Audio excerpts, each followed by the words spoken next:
Мадумар кылмыш жообуна тартылат деп 13 жыл мурунку окуяларга байлаган бул мыйзамсыз.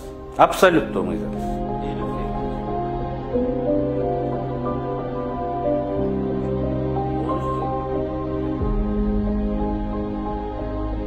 Кылмыш мыйзамдарынын өзүнүн принциптери бар.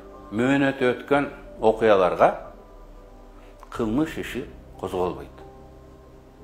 Ал бүгүнкү бийлик өзү иштеп чыккан кылмыш кодексинде, кылмыш процессуалдык кодексинде да жазылган.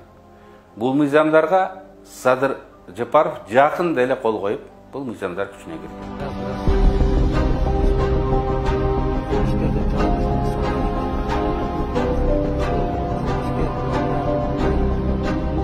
Протокол бул ниет.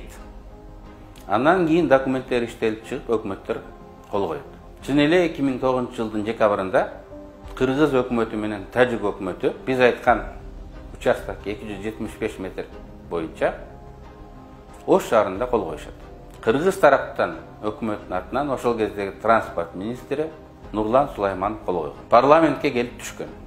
Бирок апрель революциясы болуп кетип, ал мыйзам долбоору жаңы парламенттен өтпөй калган. Эгер адилеттүү болобуз десек, эгер мыйзам боюнча иш кылабыз десек, Сооронбай Жээнбековдун бийлиги Мадумаровго гана эмес, Нурлан Сулаймановго дагы иш козгош керек эле. Бирок андай болгон жок. Нурлан Сулайманов президенттик шайлоодо Сооронбай Жээнбековду колдоп чыкты. Мадумаров ага каршы чыкты. Мадумаровго иш козголуш керек деди. Нурлан Сулайманов жөнүндө эч нерсе айтылган жок. Тескерисинче бийлик Нурлан Сулаймановду Кыргызстан партиясына кирип 20-жылкы шайлоого аттандырды.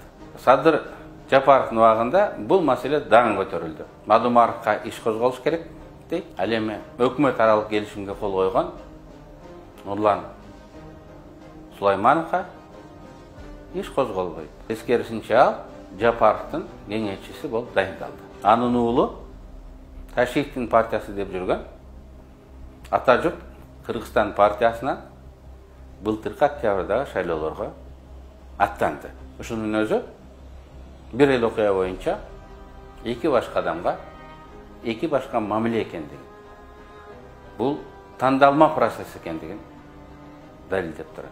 Бул Мадумаровго каршы козголуп жаткан иш саясий мотиви, саясий ниети бар экендигин көргөзөт.